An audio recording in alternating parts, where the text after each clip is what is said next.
And we're kind of the last generation that's ever going to remember what it was like before the internet. We're the last generation. Because the kids today, that's just what they know. It's like we know electricity. You know, if you lived a long fucking time ago and electricity came about, it'd be the most magic shit of all time. It's just it's gonna be a tough road ahead, man. It is. But for a guy like you that, you know, came up pro wrestling in the 1970s, I mean, for you to have gone through all that wildness and to get to where you are today, where there's people are watching pro wrestling matches on YouTube instantaneously on your phone, it's a pretty amazing journey. Yeah, I mean, we did some great business, you know, with licensing and merchandising. I kind of wish the internet would have been around when we were, you know. Oh, yeah, for sure. Once that first Hulkamania Red and Yellow run took off, it was pretty intense, you know, and that's with no internet, you know. Yeah, and just word of mouth. Yeah, I mean, just when you go to Detroit, you'd have Edsel Ford there and Iacocca in the front row, or when you go to L.A., you'd have Gene Hackman and Brad Pitt and everybody sitting there. So it was like, it was different, you know. If we go to New York, Blondie was always backstage, and everybody. It was a circus. Andy Warhol, everybody was there. Really? Yeah. Oh yeah, yeah. How did they get the word out? Were they doing TV ads? Were they doing billboards, like radio? What did you guys do? Well, it was mainly radio and print back then. And the launchpin was at WrestleMania 1, because I'd been out and I'd done a few episodes of the A-Team with T. And I think I did 3 episodes, and then they wanted me to come back the next year. They wanted to do the salt and pepper thing, you know, with me and T. And I just couldn't deal with it, man. T and George Papard were at each other's throats. And they were like pulling me back and forth. You know, T's going, "Don't talk to him." And George Papard goes, "Oh, just let me go over the lines with you." And I'm like, you know, I was being pulled back and forth. And it was kind of uncomfortable, you know. But I did meet my agent, Peter Young, there, because he was T's agent. So that's why I've been with him so long. And then you just ruined the A-Team for me.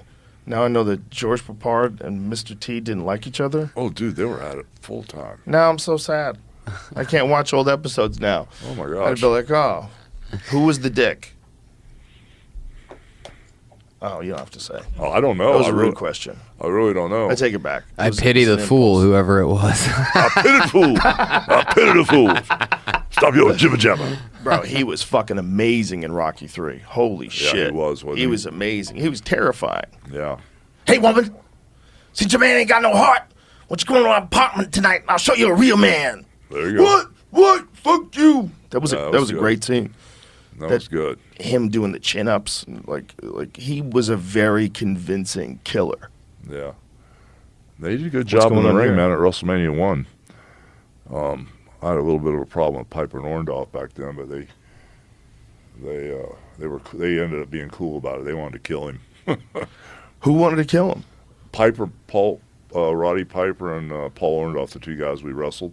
That guy, Piper. Right, sure, I know Roddy. Piper and Orndorff, because we hadn't had any celebrities come into our sport like that, you know. Oh, and they wanted to kill him. They wanted to beat him up. Yeah, and so it was like a couple mad dogs. I was begging them, please, let's just get through this damn thing, you know. Did they go hard on him? Not real hard, but, you know, T had a little bit of an amateur wrestling background, you know.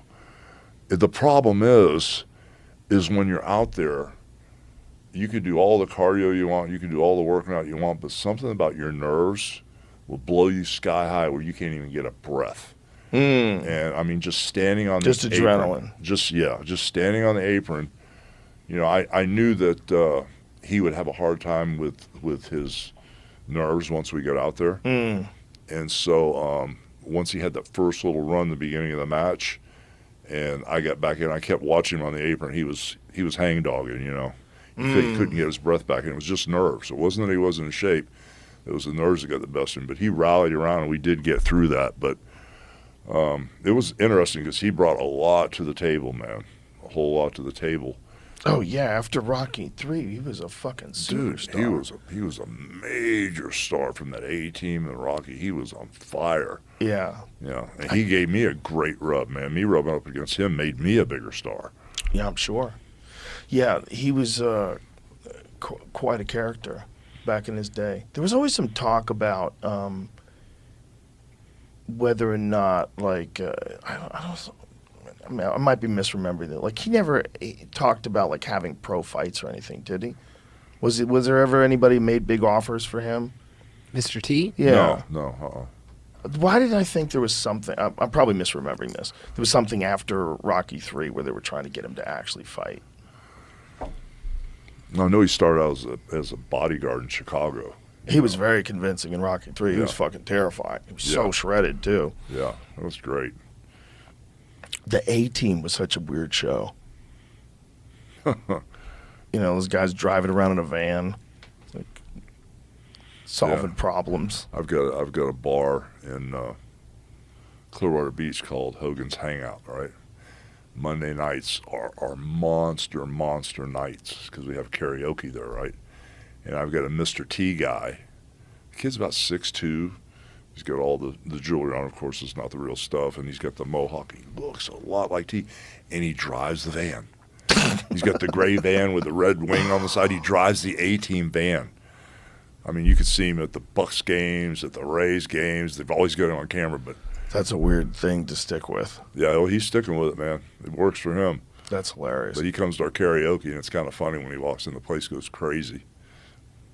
There's something about those TV shows, those nostalgic TV shows. They do make me happy. Going back and watching like an episode of like the A-Team, just because it's like a capsule in time that they're never going to make shows like that again. Like that, there's never going to be a Dukes of Hazzard again.